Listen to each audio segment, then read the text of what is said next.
Ce n'est pas la privation qui vous sortira de la compulsion.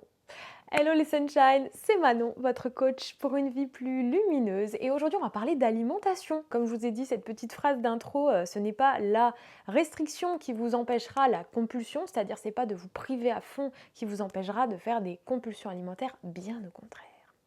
Alors aujourd'hui, je vous parle en tant que femme qui a vécu 20 ans de troubles du comportement alimentaire et qui est stabilisée depuis quelques années, et en tant aussi que coach sportif holistique. J'accompagne vraiment des tas de personnes depuis de nombreuses années, autant sur leur comportement alimentaire que sportif, que la valeur de soi, l'estime de soi, bref, le côté amour de soi qui fait que quand on est dans le respect, la bienveillance, vraiment, on agit tout autrement. Et quand on est dans le respect, la bienveillance envers soi-même, on est alerte à ses émotions. Et vous le savez, je suis sûre, les émotions régissent nos comportements. Et comme là on parle d'alimentation, je suis sûre et certaine que vous soyez une femme ou un homme, que vous vous êtes déjà rendu compte que vos émotions régissaient vos comportements alimentaires. Je vous retrouve dans un instant.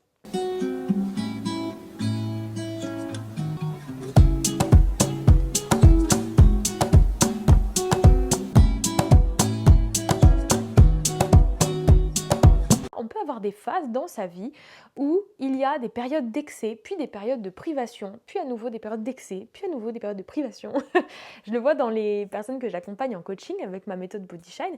Eh bien, c'est vraiment très souvent le cas, c'est je me pense que je vais me mettre à fond dans un régime pour atteindre mes résultats. Mais non, c'est une voie du milieu, c'est se stabiliser, c'est au lieu de surfer toujours sur les extrêmes, le haut, le bas, et ça dans tous les domaines, c'est apprendre la maîtrise, la connaissance de soi, la conscience et donc la stabilité sur les comportements alimentaires. Quand vous êtes sujet à faire des compulsions, vous vous dites ok, je vais rentrer dans une phase de privation, je vais retirer certains ingrédients, je vais me mettre au régime, je vais dans une phase de je me prive.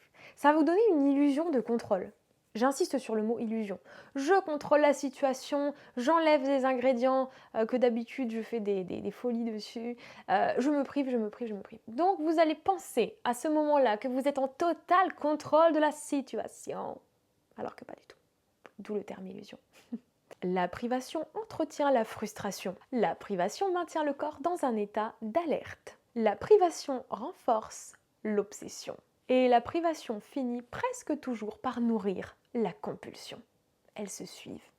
Durant les 10 années où j'ai été vraiment anorexique, je disais, moi jamais je serai boulimique, jamais je serai hyperphagique. Ah bah si, si, c'est arrivé. T'inquiète pas. Comme je le dis dans mon livre, la meilleure amie de l'anorexie est arrivée. Parce qu'en fait, au bout d'un moment, le corps il crie de nourris-moi, quoi. Tu m'as trop privé. C'est pas possible. Le corps, il n'est pas stupide, hein. C'est la machine la plus intelligente qui soit. Ça nous dépasse comment elle fonctionne, cette machine. Et donc, le corps, il va juste chercher à survivre. Si vous vous êtes privé, la compulsion, c'est de la survie, en fait. Ce n'est que de la survie. C'est j'ai besoin de manger, j'ai besoin de vivre, j'ai besoin de survivre. Donc, quand il se sent privé, vous le privez, régime, restriction. D'un coup, il demande à survivre. Donc, il vous crée une crise de compulsion alimentaire. Et en fait, c'est pas pour vous faire du mal, c'est qu'il a envie de rétablir l'équilibre. C'est pas une faiblesse. La compulsion, c'est une réponse à votre restriction. La compulsion, c'est une réponse à votre restriction. Écrivez-le sur votre journal. Ce qui veut dire que la solution n'est pas la privation, n'est-ce pas les sunshine? La prise de conscience clé que j'ai eue et que je transmets, c'est que la compulsion est un message, un signal de manque. Un manque de nourriture réelle, des bonnes choses dont votre corps a besoin pour fonctionner. Un manque de sécurité intérieure que vous pouvez lui apporter. Un manque d'écoute, parce qu'en fait, vous ne l'écoutez pas. Vous voulez le priver, vous l'écoutez pas, en fait. Un manque de régularité. Et parfois aussi, un manque d'amour de soi-même. Parfois et même quasiment toujours. Tant qu'on combat le symptôme sans écouter le message de fond, on se plante. On se plante. Symptôme, vous avez pris du poids. Solution, vous pensez que la solution est de vous priver. No way! Vous allez vous priver tellement que vous allez un jour retourner dans l'excès. Pourquoi la plupart des régimes font des effets rebonds? Parce que le message de fond est autre. Je n'ai pas guéri de l'anorexie ou de la boulimie ou de l'hyperphagie juste avec une histoire d'alimentation. C'est des années de thérapie, de chemin, de reconnaissance de mon passé, de mes blessures, de mon présent, de tellement de choses.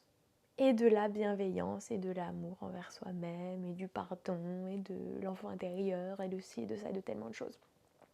Le message de fond, c'est de lui qu'il faut s'occuper. C'est comme la maladie. On peut soigner le symptôme de la maladie, mais elle a un message de fond. Les addictions, on peut soigner l'addiction, mais l'addiction est aussi, elle, une réponse. C'est pas une faiblesse, c'est une réponse, c'est un signal. Pourquoi tu as autant besoin de compenser avec ton addiction? Parce que ça va pas du tout, en fait, là. Donc, il faut aller voir le message de fond. Et c'est pour ça que mes coachings sont holistiques. La réponse au bien-être n'est pas que le sport ou que l'alimentation. La réponse, c'est dans le fond, dans les pensées, dans les émotions, dans le regard qu'on pose sur soi et sur la vie. Et bien sûr, dans l'alimentation et dans le sport. Mais c'est un tout. C'est dans les habitudes du quotidien, dans les habitudes de penser, d'agir, de parler, de réfléchir, de vivre, de manger et de se considérer. Donc tant qu'on combat le symptôme sans écouter le message, le cercle continue. Le cycle continue, les schémas se répètent. Combien j'ai vu de personnes qui me disaient j'ai tout essayé et je retourne toujours dans mon cercle. Parce qu'il y a autre chose, il y a un message de fond. Soit tu brises le cycle, soit c'est le cycle qui te brise. Cette phrase, elle est forte, elle est un peu dure, mais elle est réelle. Soit tu brises le cycle, soit c'est le cycle qui te brise. Je vais vous donner des pistes concrètes pour guérir de ça. Enfin, ou pas utiliser le mot guérir, mais pour gérer ça, en tout cas, pour que ça aille mieux. Pour éviter ce comportement de croire que c'est la privation qui vous empêchera les compulsions alimentaires. On va sortir de la logique des interdits. Vous savez, un enfant, vous lui dites « mets pas ta main sur le feu », il faudra qu'un jour il mette sa main sur le feu pour voir ce que ça fait. On sort des interdits, c'est-à-dire, il n'y a pas d'aliments interdits.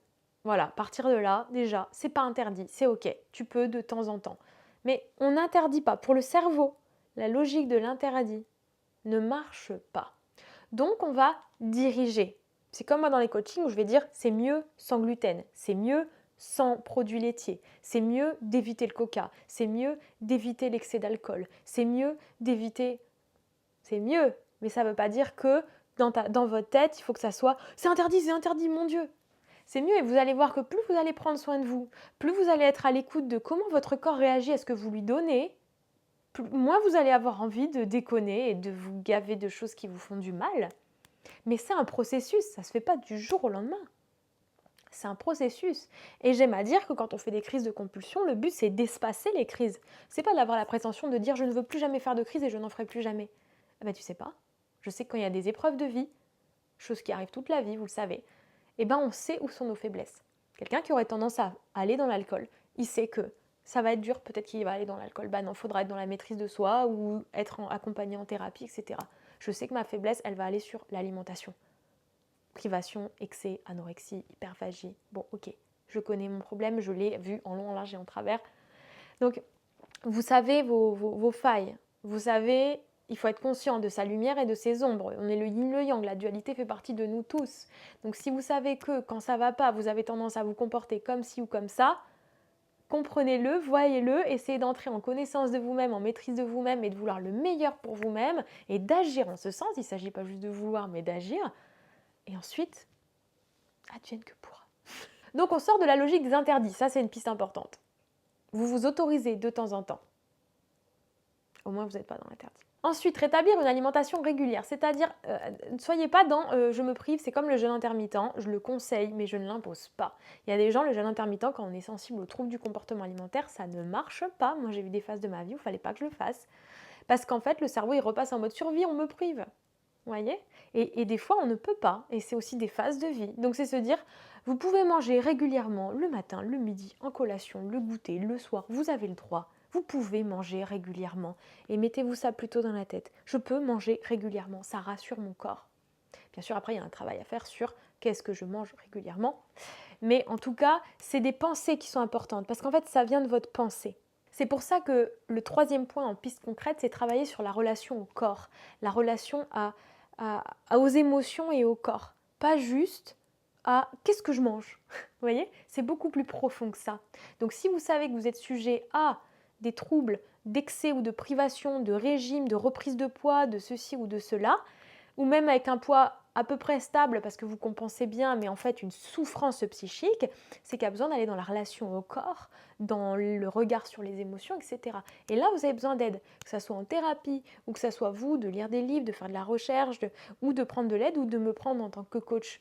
En tout cas, il y a des solutions. Et c'est aussi accepter de l'aide, de demander de l'aide quand on est dans ce genre de situation. Parce que la solution ne se trouve pas que dans l'assiette, voire même elle ne se trouve pas dans l'assiette, elle se trouve autour. Et c'est en cheminant sur ce autour que la relation à l'assiette va évoluer, je vous l'assure. C'est du vu-revu pour moi et pour mes coachés, pour les gens que j'accompagne en coaching. Sécurité, ancrage, respiration, douceur sont des points clés, vraiment clés pour votre relation à votre corps. Sécurité, ancrage, douceur, respect. Et la respiration, de revenir à votre souffle, revenir à votre corps, ça va vous aider vraiment dans vos comportements alimentaires. Parce que vous allez venir être à l'écoute. C'est pas juste être dans la tête et dans le mental qui décide de la compulsion ou de la privation. C'est être dans le corps, dans le ressenti. Qu'est-ce que mon corps veut vraiment? Est-ce que j'ai vraiment faim? Est-ce que c'est de l'habitude? Est-ce que c'est de l'émotionnel? D'où la piste suivante qui est observer vos émotions. Là, on a des réponses. Vous avez des clés en vous. Il s'agit juste de mettre la lumière dessus. La nourriture n'est souvent qu'un moyen de régulation de quelque chose d'émotionnel. Je répète, la nourriture n'est souvent qu'un moyen de régulation de quelque chose qui prend sa source dans les émotions.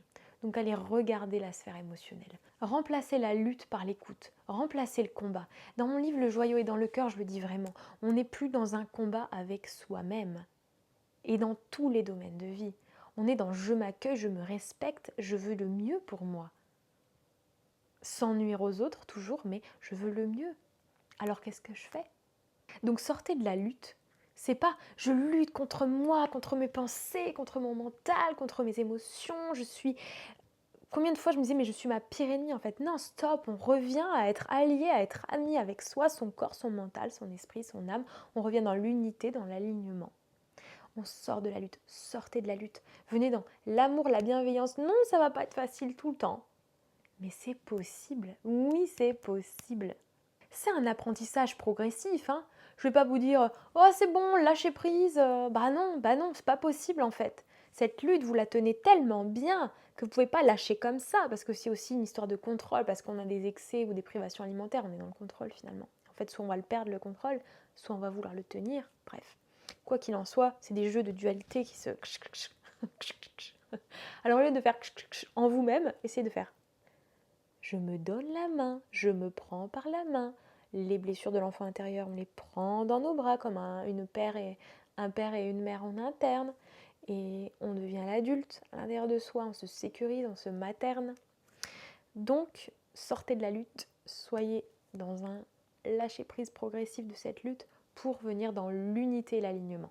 Ce que je veux vous dire, c'est que ça soit sortir des excès ou des privations ou des troubles du comportement alimentaire, etc., le sujet, c'est revenir à plus de sécurité intérieure. En vrai, vous êtes tellement dans une insécurité en vous que vous venez chercher le contrôle. Soit vous allez finir par le perdre, soit vous allez essayer de tout contrôler, tout maîtriser, y compris votre corps, alors qu'on ne peut pas, en réalité. Donc, il y a besoin de sécurité intérieure, vraiment. Et ça se cultive aussi. Et c'est important. Vous devez devenir votre sécurité. C'est de l'illusion, les sécurités extérieures. Devenez vous-même, intérieurement, votre sécurité. Quelqu'un sur qui vous pouvez compter. Donc vous n'êtes pas faible. Votre corps essaie de vous aider en vous envoyant des messages, des signaux. Et il s'agit vraiment de venir écouter maintenant et de vouloir le meilleur. Votre corps, c'est votre compagnon pour toute la vie. Il n'y en a pas un deuxième. Pour cette vie-là, il n'y a pas, on ne peut pas lâcher celui-là pour en prendre un autre. Okay, c'est pour toute la vie. Faites en sorte donc de ne pas être dans une lutte, mais dans une communion avec ce corps, avec votre tête, avec votre âme, etc. Venez dans la communion à vous-même. C'est vraiment une invitation à changer de regard finalement sur ce qui se passe dans ces moments de compulsion ou de privation. Donc remettez du lien dans la vie, dans votre corps, dans votre connexion à votre corps, votre relation à l'alimentation va forcément changer avec ça. Combien j'ai de membres en coaching qui me disent « Waouh, en remettant de la conscience dans ce que je mange, dans ce que je fais, dans mes petits actes du quotidien, tout change ». Alors allez-y, remettez de la conscience dans tout ce que vous faites et voyez votre vie changer. Si cette vidéo vous a plu, vous pouvez la liker, la partager, j'ai mis tout mon cœur. Et puis vous abonner à la chaîne. Sachez que cette chaîne n'est pas monétisée volontairement, que vous n'ayez pas de pub, même si vous n'êtes pas en premium. Donc n'hésitez pas, vous pouvez aussi faire un don à la chaîne. Vous pouvez aussi trouver sur la boutique Bodyshine des petites choses qui peuvent vous accompagner dans votre bien-être. En présentiel, coaching, yoga lattes collectif, yoga lattes one-to-one, cérémonie de méditation collective, soins énergétiques en présentiel. Je fais plein de choses chouettes qui vous accompagnent sur l'harmonie globale. Et si vous êtes à distance, vous êtes loin de moi et que vous voulez une vraie transformation, et même si vous êtes proche d'ailleurs, la méthode Bodyshine est géniale parce que c'est à distance. Je vous mets un petit témoignage là juste après d'une membre, Sandrine, qui a terminé récemment 4 semaines. Vous pouvez faire 4 semaines, vous pouvez faire 8 semaines, vous pouvez faire 6 mois, vous pouvez faire 1 an. C'est vous qui le décidez. Quoi qu'il en soit, c'est tout à fait possible de voir une évolution, de vous voir vous reconnecter à la vie, à votre corps, à vos envies. Et vos envies prendront vie. Namasté. Merci les sunshine.